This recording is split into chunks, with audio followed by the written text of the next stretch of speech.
Hey everyone, it is Bridgie from Bougie Texas Barbecue, and today we're gonna make the viral al pastor ribs. First things first, we're gonna have to make our al pastor sauce. So you're gonna want to Deseed 3 ancho chiles.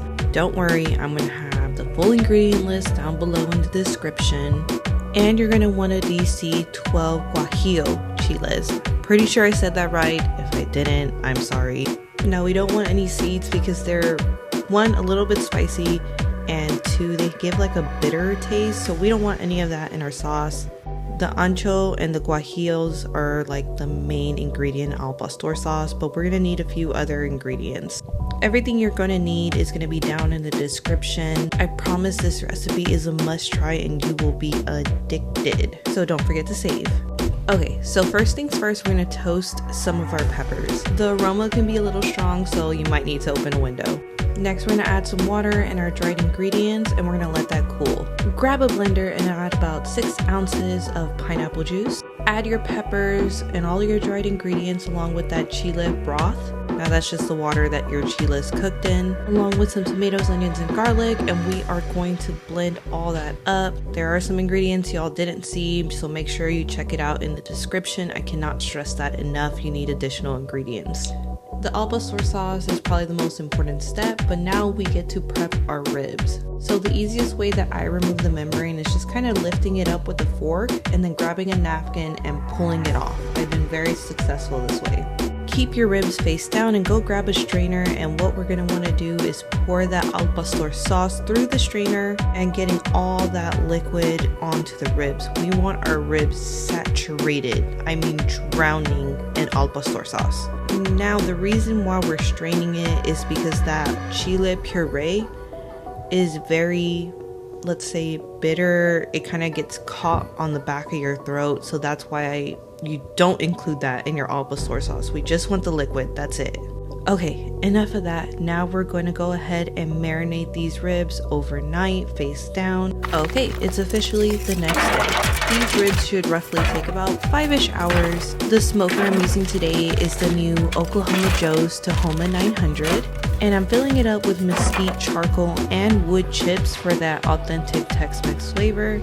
I'm only filling it up this high because, like I said, I only think it's going to take like 5-ish hours, maybe 6. Because we want them a little bit overcooked so they're nice and soft and the bone just falls right off. Okay, so now we're going to lock her up and we're going to get our fire started. Now, a common mistake with the Tahoma 900 is people just start their fires and they close it and they don't really let the fire breathe. This is not a pellet grill. We are starting a real charcoal fire, so we need to let our fire starters breathe in order to properly light the charcoal. So just like a chimney, you're gonna let your chimney breathe, right? Well, we gotta do the same thing with this grill / smoker. Another tip with the Tahoma 900 is open your lid up. Again, we're letting our fire breathe.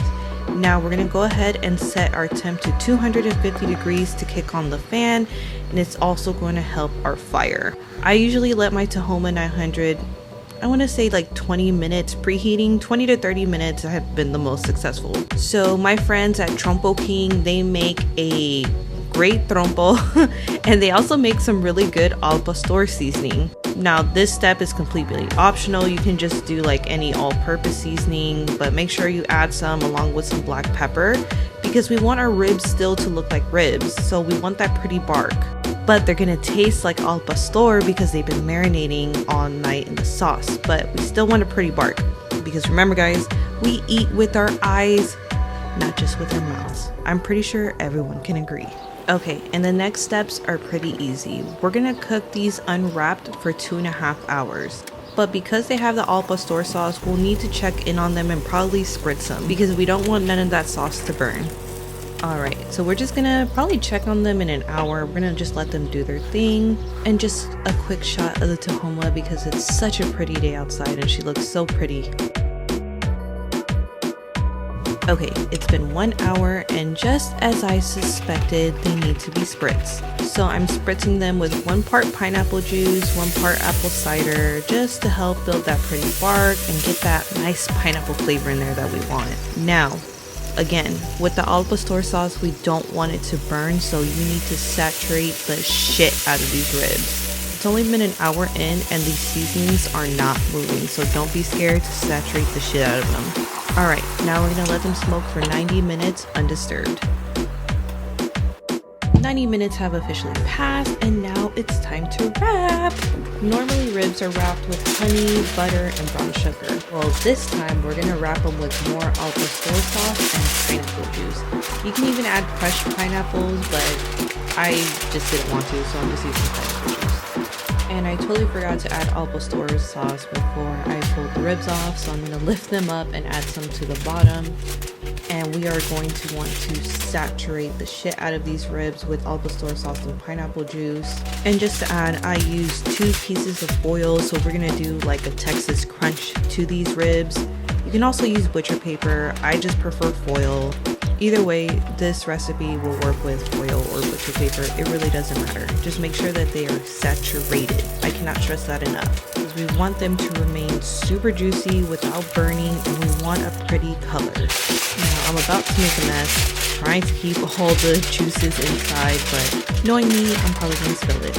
You can even add more seasonings if you prefer. I didn't. I think they're good, but we just want to make sure that they are tightly wrapped before we throw them back onto the smoker. I also forgot to add, we're going to want to rotate the ribs as well, because the right hand of the Tahoma is my hotter side. I want to make sure that these ribs cook evenly. Just got in the habit when I wrap my ribs to rotate them.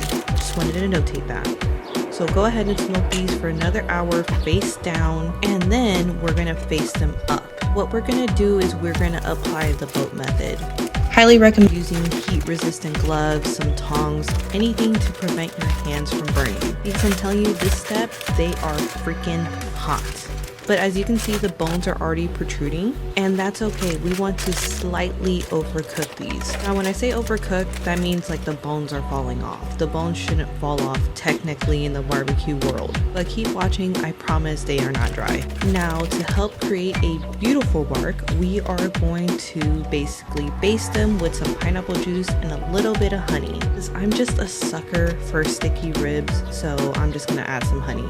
And pineapple and honey complement each other, so it's not going to taste weird, I promise. But anyways, just saturate, because the honey will also help caramelize the bark, which is what we're looking for.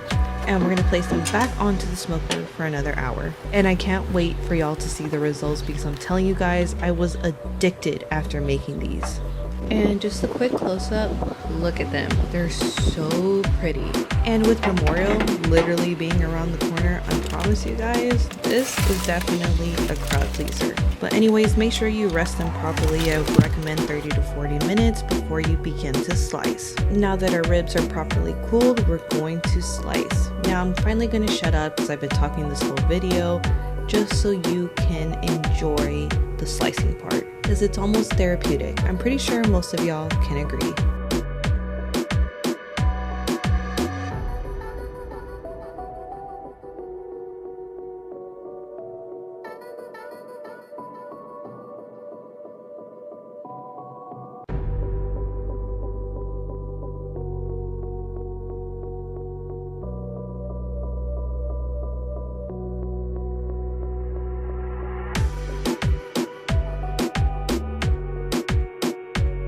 And I promise I'm working on my rib flip. I know I'm not that good, but see, I told you the last thing these ribs were gonna be were dry. The juices were literally flowing everywhere.